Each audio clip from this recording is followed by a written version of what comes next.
Cześć moi mili, z tej strony Adam Chodorowski ze sklepu modelarskiego tankmodels.pl. Dzisiaj moja taka nieśmiała, powiem wam, może być strasznie zmieszana recenzja najnowszego modelu od polskiej firmy Arma Hobby. Chodzi oczywiście o ten model, czyli Messerschmitt M262A w wersji 1A w skali 1,72. Prezentowałem wam unboxing i na podstawie unboxingu każdy model w większości wygląda super bajer rewelacja. No po prostu cud miód palce lizać. Jeżeli chodzi o jakość tak naprawdę, ocenę tego modelu, to dopiero można go ocenić po sklejeniu. Ja właśnie to popełniłem. Tutaj przede mną leżą już w dużej części posklejane elementy tego Messerschmitta, ale ja chciałbym z wami się podzielić kilkoma swoimi uwagami. Ja pamiętajcie, jestem domowym sklejaczem, sklejam sobie dla relaksu swoje modele. Nie jestem jakimś fifarafą wielkim, gwiazdą po prostu modelarstwa. Sklejam na tyle, ile potrafię i tyle, ile rozumiem instrukcję. I tutaj powiem wam, jestem bardzo mile zaskoczony tym modelem. Ale oczywiście nie obyło się bez skuch, ewentualnie dziwnych zawirowań. Zawirowania te powstały też na skutek tego, że pewnych elementów nie było, zniknęły. To będzie przede wszystkim dość długa recenzja, bo chciałbym z wam opowiedzieć naprawdę sporo o tym modelu i może być niezły nieład, bałagan. Chociaż będę się trzymał instrukcji i tutaj zaraz wam pokażę, co udało mi się do tej pory skleić i na co zwrócić uwagę. To nie będzie sklejony w 100% model, ze względu na to, że gdybym go już skleił, no to nie można by było tutaj za dużo nic pokazać. Oprócz tego będę prezentował wam zdjęcia kolejnych etapów mojego sklejania. Myślę, że na chwilę obecną przejdziemy po prostu do omawiania tego modelu, mojej recenzji. Jaka ona jest, zaraz się o tym przekonacie. Tak oto prezentuje się na chwilę obecną złożony mój model Messerschmitta. To jest masa części, których w tej chwili w dużej mierze nie widać. Tutaj mamy na przykład kabinę przygotowaną, to jest wydruk 3D. W środku oczywiście to jest element plastikowy, plastikowy, plastikowy, a ta linia po środku to jest właśnie druk 3D. Tu mamy sam nos, który składa się ze sporej moim zdaniem ilości elementów.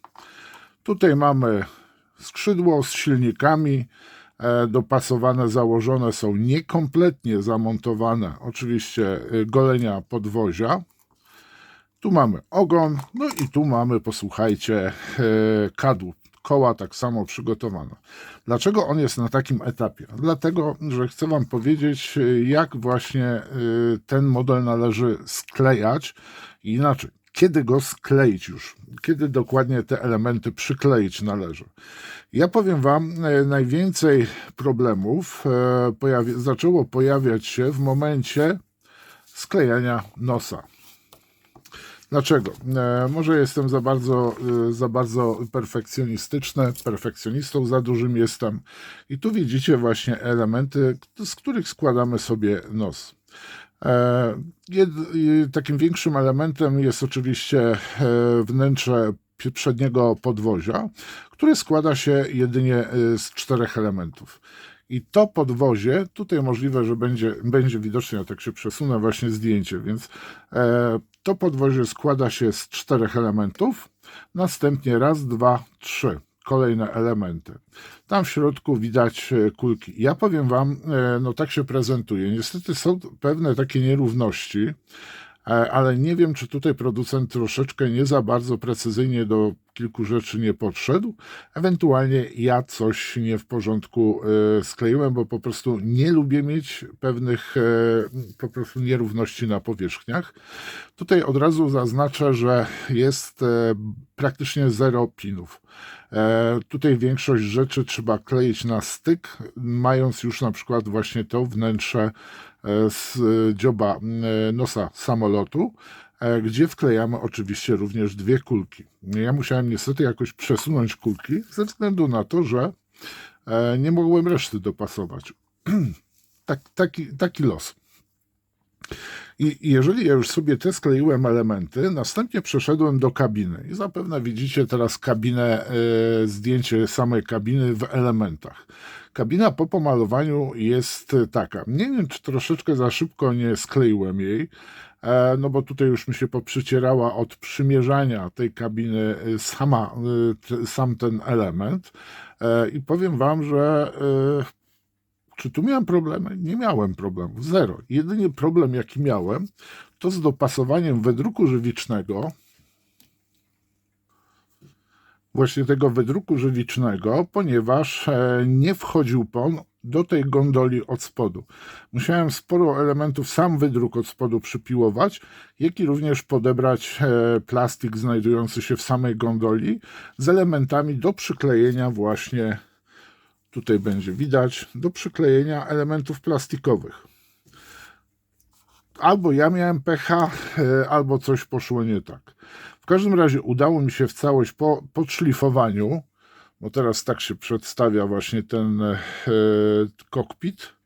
Troszeczkę jest, w środku są oczywiście też kalkomanie naklejone, na odpowiednio pomalowany panel ze wskaźnikami dla pilota. Co następnie? Następnie, posłuchajcie, po sklejeniu już kabiny, czyli krok 13, zacząłem sobie dobierać kadłub. Czyli mamy te dwa elementy i teraz widzicie zapewne na zdjęciu.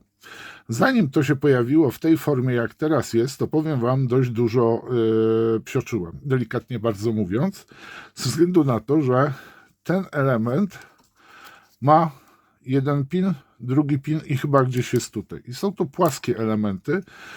Zaraz wam pokażę na ramce od nowego modelu, a mianowicie są takie elementy jak taki pin, gdzie tutaj jeszcze mają wejść dwa piny. Powiem wam, że to są tak cienkie plastikowe elementy, że dopasowanie tych elementów ze sobą bez przeskakiwania ich, no to powiem wam, można trochę dostać ciśnienia. Ja przynajmniej dostałem tego ciśnienia i dopiero po zdrowym takim przemyśleniu tej sprawy, no to zacząłem troszeczkę inaczej podchodzić do sprawy i po prostu użyłem taśmy do maskowania, żeby te elementy przytrzymać.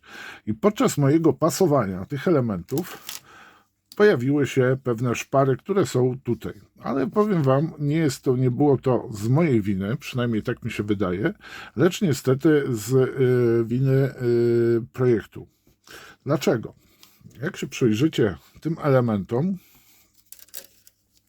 w miejscach, gdzie są piny dokładnie, te elementy, jak sobie zaczniecie składać tutaj, to zobaczycie, że te ścianki nie są do końca pod tym kątem jak należy. I po prostu one rozpychają w pewnych miejscach właśnie kadłub, od dołu to samo, co powoduje, że nie mamy jednolitej linii prostej. Tylko po prostu on się zwęża, rozchyla. Ale po prostu dzięki pewnym umiejętnościom posługiwania się między innymi miglakami, czyli pilnikami iglakowymi, ale mam też mniejsze, udało mi się wszystko ładnie doprowadzić. Oczywiście też musiałem tym klejem, tak jak wam pokazywałem, czarną perłą troszeczkę sobie doszpachlować, żeby nie powstawały mi jakieś dziwne linie, otwory. Następnie niestety tutaj część elementów mi się zamazała. Co zrobiłem? Następnie nacięcia roztrasowałem ponownie. Powiem wam, że troszeczkę miałem już dosyć pewnych elementów, ponieważ tak, zrobiłem środek, przypasowałem sobie kabinę, no i nagle zaczynają mi te szpary pojawiać. Tu wszystko jest równo wyszlifowane, więc nie przejmujcie się tymi plamami. I teraz tak, jak już miałem kadłub, miałem już tutaj kabinę, zacząłem sobie to wszystko przymierzać. No i tak naprawdę to wszystko ze sobą pasuje. Naprawdę dla mnie była to przednia zabawa, ale tu trzeba naprawdę włożyć bardzo dużo uwagi, cierpliwości, żeby dojść do pewnego momentu. Jeszcze nie jest dobrze ułożona ta kabina, bo ją trzeba później tutaj sobie odpowiednio podoginać, żeby ona ułożyła się odpowiednio, więc trzeba pewne rzeczy poprzyginać. I posłuchajcie, nie wklejajcie kabiny na tym etapie. Jeżeli zrobicie kabinę, zrobicie kadłub, nie wklejajcie jej. Następnym krokiem, jaki robiłem, bo widzicie, tutaj już jestem po wykonanej kabinie, były wnęki podwozia. Czyli mamy skrzydło i następnie wklejałem wszystkie elementy, jakie są potrzebne właśnie do wnętrza podwozia. A jest ich trochę, bo do dolnej części skrzydła wklejamy raz, 2, 3, 4, 5, 6, 7 elementów. Część malujemy, część oczywiście trzeba też wygiąć, wkleić. Jak zauważycie, pewne elementy są malowane specjalnym kolorem, tym RLM 02, a część elementów jest po prostu pomalowana na kolor metalu. I one tak mają zostać i po prostu w ten sposób będą się prezentowały. Jest duży problem z, posłuchajcie, określeniem finalnych kolorów farb Luftwaffe 45. I tutaj też widzicie zdjęcia kolejnych etapów właśnie wklejania tego modelu mojego. No i jeżeli już doszedłem z tym wnękami tutaj, no to oczywiście zamknąłem następnie skrzydła ze sobą. I miałem to już w pewnym momencie z głowy. Następnie trzeba było zamontować te urządzenia do podnoszenia czy też opuszczania podwozia, które znajdziemy wewnątrz. A tu pamiętajcie, idzie sobie kabinka. Kabinka ma taki otworek tutaj i to warto rozwiercić, ponieważ jak wkleimy elementy A36, następnie A11, A36, A11, to jeszcze nie będzie koniec, posłuchajcie, bo następnie dojdą jeszcze elementy A10 i A37. Tu jest na górze jeszcze te elementy. Wklejały się one idealnie, ale pewne elementy, tu macie takie specjalne otworki, w które powinny wejść te części. I tu należy delikatnie je rozwiercić i będziecie mieli dużo łatwiejszy manewr wtedy z wklejaniem tych elementów. I one mają wejść w te otworki. To jest oczywiście przód. Tak, o, tu. Wszystko sklejało mi się idealnie, tak jak było. Miałem ten pierwsze takie, powiedzmy, zwątpienie, powiedzmy, w jakość tego modelu z nosem, ale zostawiam go jak teraz, ponieważ będę wykonywał drugi model i już wiem, co w trawie piszcze. I żebyście wy nie mieli żadnych komplikacji, żeby wam się wszystko właśnie ładnie sklejało, robię po to ten film. I następnie, posłuchajcie, już jak skleimy elementy te wnętrza, które znajdują się tam, gdzie są, gdzie chowa się podwozie, jak i również to, co znajduje się pod kabiną pilota, przechodzimy do elementów silnika. I teraz zaraz wam coś pokażę, bo ja niestety na swoich elementach, dokładnie chodzi o górny płat, na osłonach silnika, niestety nie miałem dwóch elementów i następnie spiłowałem te, które pozostały. I zaraz wam pokażę, o co dokładnie chodzi.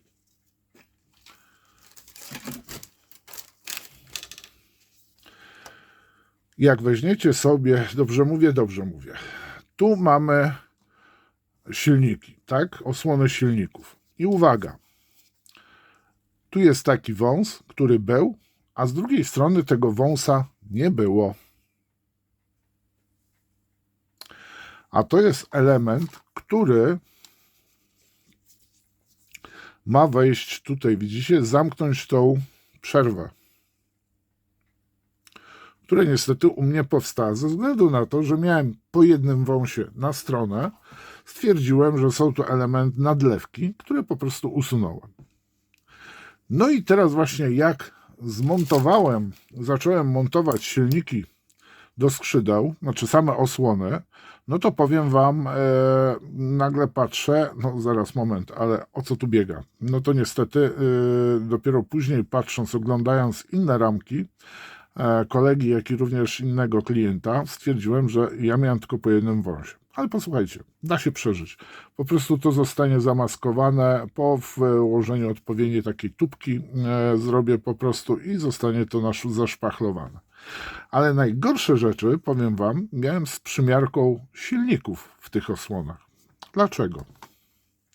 Zaraz Wam pokażę. I przejdziemy teraz właśnie do etapu silnika. Mam nadzieję, że zdjęcie tak samo będzie się wyświetlało. Silnik. Chyba minąłem silnik. A tak, to jest, posłuchajcie, etap 24.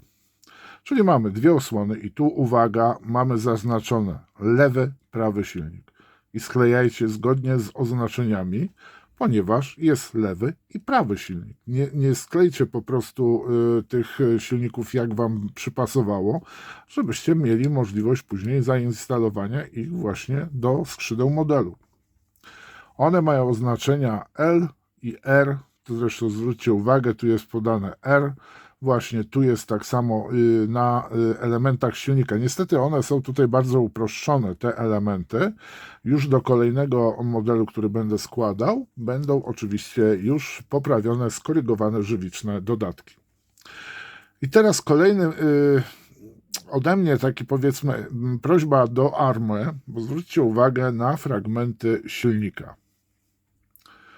Widzicie, że jest tutaj taki kołnierz, no mamy silnik, kołnierz i coś takiego, taki występ. I to jest jedyny tak zwany pin, żeby można było wkleić te elementy. A teraz zwróćcie uwagę, jak są wykonane osłony silników. Mamy jeden pin, dosłownie. Tu mamy taki kołnierz, tu mamy kołnierz i takie są punkty do wklejenia. No i teraz właśnie, bo tu mamy R, L. I teraz ten element mamy sobie dopasować do tego, tak żeby idealnie z drugą połówką to pasowało. I powiem Wam, tu był cyrk na kółkach. Ja wychodziłem już w pewnym momencie z siebie, ze względu na to, że jak przymierzyłem ten występ, to dokładnie w to miejsce, to mi się to wszystko zaczynało sypać z racji takiej, że tu nie mamy żadnego innego zaczepienia, punktu zaczepienia. I po prostu jak ja starałem się coś wyrównać, to po prostu to mi się wszystko rozsypywało. Dobra, nie będę mówił, co mówiłem, ale byłem bardzo spokojny, nad wyraz spokojny i po prostu brnąłem dalej. Detal jest naprawdę bardzo dobry. Pamiętajcie, nie wycinajcie tych farfocli, tego czegoś tutaj. O to. To jest fragment modelu. No i powiem Wam, jak już posklejałem te elementy, zacząłem sobie malować, wszystko sklejać cacy pięknie, to pamiętajcie też, odpowiednią stroną sklejajcie przody, bo tutaj jest dość ważne. Z tyłu mamy taki szpiczasty, a z przodu mamy tępy. Chyba dobrze wkleiłem. To teraz się zacząłem jeszcze raz zastanawiać, ale tak, dobrze mamy wklejone. I powiem Wam tak, jak mamy silniki sklejone, to następnie sklejamy sobie skrzydła razem. Pasują bardzo dobrze te skrzydła, mają fajne piny. Takich zazdroszczę przy kolejnych elementach. Proszę zwrócić uwagę. Tu mamy skrzydło i tu są otwory, w które wchodzą właśnie te piny. Jezu, Armo, rób tych pinów więcej, bo naprawdę mam wrażenie, że tak jakbyście nie sklejali tego modelu. Nie wiem, boicie się tych pinów. A ja naprawdę się namordowałem z tym, żeby złożyć te dwie cieniuteńkie. Posłuchajcie, to jest naprawdę bardzo cienkie elementy, filigranowe, doskonale zeskalowane. Tu widzę, że będę musiał poprawić. Ale no piny róbcie przynajmniej do tych właśnie, jeżeli chcecie już tak cieniutko robić, to bardzo proszę o większą ilość pinów. To czarne linie, które widzicie, niestety powstawały mi troszeczkę szparek, więc sobie po prostu użyłem też kleju w formie właśnie Black Pearl, czarnej perły, żeby po prostu zaszpachlować szparki, których nie powinno być. No i oglądajcie też zdjęcia, które pojawiają się tu w ekranie. No i powiem Wam, jak doszedłem już z tym wszystkim do ładu i składu, to teraz uważajcie. Według instrukcji powinniśmy sobie od razu wkleić kokpit do kadłuba. Ale powiem Wam jedną rzecz. Ja wielokrotnie widziałem, jak osoby pewne wkleiły to wszystko, a później był problem z oszkleniem. Dokładnie, tak, z oszkleniem. Mam nadzieję, że nie zgubiłem tego oszklenia, bo go właśnie szukam. Jest. To jest, posłuchajcie, wiatrochron. I tu już nie będzie zdjęć dalej. To jest właśnie wiatrochron, który powinien idealnie tu pasować razem z częścią kadłuba, bo tu jest część kadłuba, część oszklenia. I zanim cokolwiek wkleicie ten wiatrochron, to uważajcie, bo tu mogą nam powstawać szpary. Zresztą osoba, która sklejała dla Army model, tam właśnie pojawiają się szpary.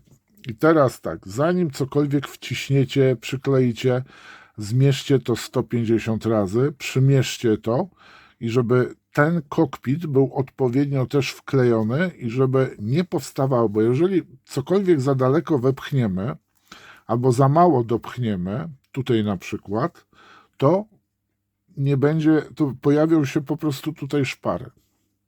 Ja na chwilę obecną jestem w okularach i nie widzę żadnych szpar, ale przed przymiarkami tak samo patrzyłem. Tu zaczyna się pojawiać delikatnie szpara i wtedy, jeżeli będziecie cokolwiek sklejać, to pamiętajcie, sklejcie, dopasujcie jedną połowę, tą część stronę i wtedy, żeby sobie w razie czego naciągnąć drugą połowę. Przyklejcie najpierw właśnie, chociaż nie, tu się nie da przykleić, najpierw powiedzmy oszklenia, ponieważ ono skleja się razem z fragmentem właśnie z kabiną. A to może zróbmy w ten sposób, właśnie teraz wpadłem na to, że lepiej przyklejcie do kabiny właśnie oszklenie, widzicie, że ono leci na kabinę. I następnie lepiej jest wkleić, właśnie dopasować to do po prostu kadłuba modelu, żeby tu nam nie powstawały jakieś szpary. Powiem wam, zaszpachlować, później tutaj zniwelować te otwory, to jest naprawdę ciężka robota. I warto też pozostałe dwa elementy oszklenia tutaj przymocować. Teraz mniej więcej pokażę wam, jak to się składa. Tu mamy, proszę bardzo, bardzo dobrze nam to pasuje, idealnie wręcz bym powiedział. Cyk. Tutaj może troszeczkę delikatna szparka powstaje w tym miejscu. Jak zwrócić uwagę trzeba na to, że tu nie powstała szpara. Powiem wam, ja się bardzo bałem tego, że tu powstanie taka szpara ze względu, no, często tak bywa w modelach, a te elementy po prostu sklejajcie punktowo, na przykład. Można skleić po prostu tu, a to można dopiero w późniejszym okresie podlać klejem. I teraz doszliśmy do etapu dopasowania kadłuba dolnej części z górną. I tu mamy, idealnie pasują nam, idealnie się schodzą te rzeczy. Teraz tak, ktoś powie, znając życie, że tu szpara powstaje. Nie powstaje, dlatego że tutaj jeszcze brakuje elementu. Jak się dobrze przyjrzymy i tutaj dobrze to będziemy wciskać, proszę bardzo, nie ma żadnej szpary na łączeniu skrzydeł z kadłubem. Tutaj nie ma po prostu tych elementów, które, zaraz wam pokażę, które dokładnie elementów, między innymi do sterowania podczas lotu samolotem, po prostu samych krawędzi skrzydeł. Ja je wkleję dopiero na końcu, nie wiem, zobaczę jakie będę chciał zamontować. To są, posłuchajcie, elementy.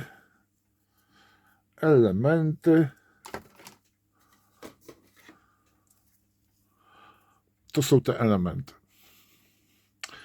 Jeżeli zgodnie z instrukcją, którą zaraz wam, już się rozłożyło, ogólnie jest przyklejone. To są elementy właśnie, które tutaj wklejamy. To jest pod slotami kolor kamuflażu. Czyli to są te sloty, które wklejamy w krawędzie następnie skrzydeł. Jak ja będę szczęśliwy, jak dojdę do tego etapu. Wow, a już jest niedaleko. I teraz zwróćcie uwagę, tutaj właśnie producent pisze nam dla montażu slotów w pozycji zamkniętej, bo one się tak wysuwały. Obejrzyjcie sobie jakiś film na YouTubie z lotu obecnie odrestaurowanych Me-262. I nie wiedziałem o tym, że to jest. Niedawno widziałem na jakimś filmie, że gość leci, akurat siedzi w kabinie i jest pokazane, jak mu się te sloty wsuwają, wsuwają. Czy ja zrobię sobie z wysuniętymi? Chyba tak zrobię. I teraz, moi mili, zagwozdka jest niesamowita. Zaraz wam pokażę, jak wygląda ta sprawa. Kadłub. Tak? Widzicie te dwa otwory? No właśnie. Jesteśmy na etapie wklejania kadłuba. No i tu na tym etapie widzimy, że w kadłubie są otwory. Ja za chińskiego Boga nie widziałem na żadnym filmie, zdjęciu, aby ten model miał tutaj otwory. Przechodzimy do slotów, no i nie ma otworów, są jakieś zaślepki. No właśnie, no i skąd te zaślepki? Powiem wam, przyglądałem się, bo może jakieś kartki, nie wiem, może ja ślepa komenda jestem i nie dojrzałem tego. I powiem wam, a widzicie, tutaj na przykład macie kabinę i właśnie, że to jest zaślepione. I ja cały czas, powiem wam, siedziałem, patrzyłem, przeglądałem, numerki po numerku przelatywałem i uważajcie. Ramka A, czyli ta, która jest o tutaj pod spodem, to jest ramka A. Element 15. Koło bomby macie. Tu mamy bombę, tu mamy fragment panelu do kabiny pilota, ale to jest plastikowe te elementy. I tu mamy element 15, który właśnie wklejają, idealnie pasuje w te otwory na kadłubie. Ja tego nie wiem. Może ja jakaś jestem ślepa komenda i nie widzę tego w instrukcji, ale przynajmniej nie zauważyłem w instrukcji, gdzie mam wkleić te elementy 15. Nie wiem, powiem wam. Więc jak widzicie, jestem już prawie na pracach zakończone już. A, tutaj jeszcze a propos ogona. Bo tu już nie będzie zdjęć, bo to są dzisiaj dokończone rzeczy. Ogon składa się, posłuchajcie, perfekcyjnie, ale pamiętajcie, przymierzajcie 1000 razy, bo ten model jest bardzo precyzyjnie wykonany. 1000 razy przymierzcie, zanim cokolwiek wciśniecie, przypiłujecie, przyszlifujecie. Ta część składa się, ogon to jest jedna część, druga, trzecia. Czyli tu mamy już wklejone, o właśnie, tego szukałem. Tu mamy już wklejone dwie części. Idealnie do siebie pasują. Po prostu jak w paszczę strzelił. Tutaj mam zastrzeżenie co do tej szczeliny, że tu mi się pojawiła. Coś z nią zrobię, tak żeby nie było takiej szparki tutaj. Jeszcze pooglądam sobie zdjęcia. I teraz mamy ten element. Posłuchajcie, ten element, ten jest za gruby. To od razu wam mówię. On jest za gruby i trzeba go bardzo mocno przypiłować. Ja już widzę od tego mierzenia, on mi się zaczął bielić na końcu, ten bolec. Więc jak będziecie, najpierw zobaczcie sobie go z boku, ile go należy tutaj przyszlifować z przodu. Trzeba te krawędzie delikatnie oszlifować i dopiero następnie go przymierzyć. Jeżeli będzie wam opór stawiał jakikolwiek, nie walczcie z tym, tylko lepiej to przyszlifować. Ten element tak powinien wyglądać. Idealnie, z tej strony nie bieli się, więc zapewne wam się spodoba. Później go, zanim przykleimy, dopasujmy, żeby na przykład tu nie był bardziej wklęśnięty, aniżeli tutaj, więc wklejenie to już jest tak naprawdę ostateczność ostateczna i nie ma co tutaj po prostu ustawić sobie, trzeba wszystko idealnie prosto. A tutaj zdaje się, że jest tylna lampka w tym ogonie, więc nie przypiłowywujcie tego. Jak już będziecie mieli wszystko po prostu dopasowane, wtedy trzymacie kropelkę kleju, dziękuję bardzo i pozamiatane. Bo jeżeli ja na przykład miałem taki problem, że źle wkleiłem jedne rzeczy, a to właśnie te tutaj elementy w środku wklejałem na klej cyjanoakrylowy i całe szczęście, posłuchajcie, jak ja się ucieszyłem, przypomniałem sobie, że mam debonder. Tam przyklejałem, tamte elementy akurat przyklejałem, żeby w miarę szybko chwyciły na klej CA, czyli na ten klej. Na średni. Ale mam też gęsty, ale wolałem na średni. Punktowo przykleiłem. No one się niestety przykleiły i dobrze, że miałem debonder, bo sobie delikatnie zalałem te elementy i następnie mogłem je wyjąć bez żadnych, powiedzmy, jakichś strat, tylko tam może 2% po prostu, ale to bez histerii. I teraz tak, posłuchajcie, podwozie. Nie mam jeszcze wykonanego przedniego koła, ale już tutaj mam sklejone te dwa elementy gotowe do malowania. I teraz tak, jak je wklejamy? W ten sposób je wklejamy. Znaczy wklejamy, wsuwamy je po prostu. Dobrze mówię? O, tu się rozkleiło, bo to delikatnie sklejałem. Któryś z tych elementów powinien idealnie pasować. To jest chyba jednak ta strona, bo tutaj tylko i wyłącznie wsuwamy je. I to wszystko, posłuchajcie. No i tutaj jeszcze są pozostałe elementy do wklejenia, ale one zostaną wklejone dopiero po... Jak ładnie pasuje. One zostaną dopiero wklejone, jak będą już kompletnie wszystkie elementy pomalowane na sam praktycznie koniec przed złożeniem. Powiem Wam tak, model wymagający, jak dla mnie przynajmniej. Powiedziałem Wam o wszystkich elementach, na które trzeba uważać. No na przykład tak jak tutaj widzicie, teraz pasuje i tak nie do końca chce się spasować, a to wchodzi idealnie. Weźmiemy to do góry, pyk, i już jest wszystko złożone. Tu tak samo trzeba sobie to dopasować idealnie, zanim cokolwiek wklejcie. Wklejcie jedną część, potem drugą część, potem dalej przyklejajcie. Powiem Wam tak, z ręką na sercu, szczerze, jak czekista czekiście, jak Adaś Chodorowski, sklejacz domowy. Lepszego modelu M262 nie znajdziecie na rynku. Tutaj jeden z youtuberów chciał porównywać ten model z Rewelem. To nie jest dobry pomysł. To jest bardzo zły pomysł. Jeżeli ktokolwiek chce porównywać, chociaż w to wątpię, żeby to było nazwać porównywaniem, Messerschmitta od Army, to można jeszcze spróbować go mniej więcej pokazać w towarzystwie Messerschmitta M262 od Airfixa. Ale to też jest starszy model i powiem Wam, no niestety, ale nie umywa się do Army. Ja na przykład jestem bardzo zadowolony z tego modelu, chociaż miałem na początku takie pewne... Mówię, kurde, mogłoby być to, mogłoby być tamto. Teraz wiem, jak tego delikwenta, bo będzie robiony drugi delikwent w innym malowaniu, aniżeli udostępnił nam producent. Bo powiem Wam, że te malowanie jedyne, co mam, to będzie Galanda malowanie, bo tego Moltke, tak ten typ się nazywał. Teraz Wam pokażę.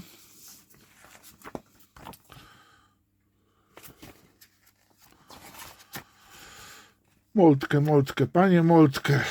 Jezus Maria. To jest malowanie tego Moltka, które jest na opakowaniu. Moltke. Hans Guido Mutke. Przepraszam, Mutke. Powiem Wam tak. Fajne malowanie, ale typ niekoniecznie. Ponieważ ten typ wsiadł do tego samolotu, niby mu się pomyliły kierunki i wylądował przy pierwszym locie w Szwajcarii. Dlatego Szwajcarzy mają, znaczy Niemcy aktualnie mają ten samolot. No tak powiem Wam, podobno był w harcerstwie, więc kompas powinien znać. Ja wybieram to malowanie. Jest to malowanie osobistego M262 generała broni Adolfa Galanda, dowódcy jednostki, lotnisko Münchenrich, Niemcy, luty, kwiecień 1945 rok. Luty, kwiecień. I powiem Wam, tu są zarąbiste te kolory właśnie malowania, bardzo mi się one podobają, ale tu jeszcze nie widać tego wszystkiego, bo na przykład w malowaniu Mutkego no to jeszcze występują nam inne kolory. Ja zapraszam Was do obejrzenia strony Verde 9, czyli zielona dziewiątka, verde9.com. Tam jest bardzo dużo informacji na temat malowania samolotów, właśnie między innymi tych późnowojennych. No, linki znajdziecie oczywiście w opisie i zapraszam Was oczywiście do 2 i 3. To chyba na chwilę obecną to wszystko. Jeżeli będziecie mieli jakieś pytania, no tutaj mieliście zdjęcia. Ja mogę śmiało polecić Wam ten model, nawet domowemu sklejaczowi takiemu jak ja. Naprawdę bardzo porządnie, bardzo precyzyjnie wykonany model. Rany, tą szybkę muszę schować gdzieś, bo ona mi nie zwiała. Naprawdę nie sądziłem, że dam tak pozytywną recenzję temu modelowi, bo tak jak mówię, no po prostu miałem kilka problemów z nim i mówię, no kurde, chyba jest przesadzony ten model pod względem konstrukcji, ale drodzy panowie, Nie jest przesadzony, tylko błagam was o te piny, na litość boską, no miejcie jakoś trochę, nie wiem, serca dla ludzi, no bo ten kadłub taki cieniuteńki, zwróćcie uwagę, to jest cienizna totalna. Jak tu trzeba na tych dwóch płaskich pinach to łapać, to ja wam sami se łapcie. Dziękuję wam za uwagę w każdym razie. Komentarze są do waszej dyspozycji. Mam nadzieję, że ten film wam się spodobał. Ta moja recenzja. Nie jest ona, powiedzmy, to nie może być recenzja na podstawie ramek, bo tak jak tutaj mamy ramki, no to tu jest wszystko the best of. No faktycznie jest the best of, ale the best of to dopiero można na tym etapie powiedzieć. A teraz życzę sobie miłego sklejania. Tutaj muszę po prostu skorygować te pewne elementy. Zwróćcie uwagę, na co będziecie, na pewne elementy w tym modelu. Tutaj jest też otwór, tu będzie antenka. Chyba do podsumowania przejdę. No i jak, moi mili? Nagadałem się strasznie. Mam nadzieję, że dobrze wszystko wam pokazałem, wyjaśniłem co, gdzie i jak. Zwróćcie uwagę na te frędzelki przy silnikach, czy aby na pewno są, bo jeżeli nie ma, to nie wycinajcie tego, tylko już będziecie mieli mniej do, powiedzmy, zamaskowania, bo można włożyć w to, po prostu zwinąć sztywniejszą kartkę w kliszę i następnie sobie delikatnie to zaszpachlować. A jeżeli wam to będzie bardzo przeszkadzało, myślę, że każdy będzie chciał mieć tak idealnie zrobiony. Polecam, naprawdę polecam wam ten model, ponieważ tutaj obok mnie leży model od Tamiya. Tutaj zresztą na przykład mam wnętrze kabiny, tak porobione te zdjęcia, które wam prezentowałem. Niestety Tamiya też zdała tego multkę w swoim malowaniu. No powiem wam, nie chcę tego typa znać na oczy, ja potrzebuję taki, wiecie, waleczny taki. No, dobra. Mam nadzieję, że to wam się podoba. No, ja robię recenzję w ten sposób, jestem nieprzewidywalny. Cieszę się nawet z tego, że nie jest to jakaś sztampa czytana i tak dalej. A w tej chwili, proszę bardzo, sam bym ze sobą się zanudził. Jeżeli, tak jak wspominałem już, jeżeli będziecie mieli jakieś pytania, piszcie w komentarzach. No i jeszcze raz powtórzę się. Bohaterem dzisiejszego filmu był ten oto model. Ja was oczywiście zapraszam do sklepu, jak i również media społecznościowe, czyli macie adres sklepu, macie adres Facebooka, jak i również Xa. I oczywiście zapraszam was do 1, 2, 3. Niewiele zostało do 4000. Tam parę osób trzeba jeszcze subować i zapraszam was do oglądania każdego filmu, jak i również reklam oglądajcie. Ewentualnie zapraszam was również do patronowania kanału. Możecie to zrobić poprzez Patronite'a, poprzez YouTube'a, jak i również możecie też postawić kawkę, jeżeli macie fajny jakiś film, a kawkę lubię. Dobra, moi mili, biorę się do roboty, bo jest kupa roboty w biurze, w sklepie z modelem. Trzymajcie kciuki, ja za was też trzymam kciuki, pozdrawiam, trzymajcie się, hej.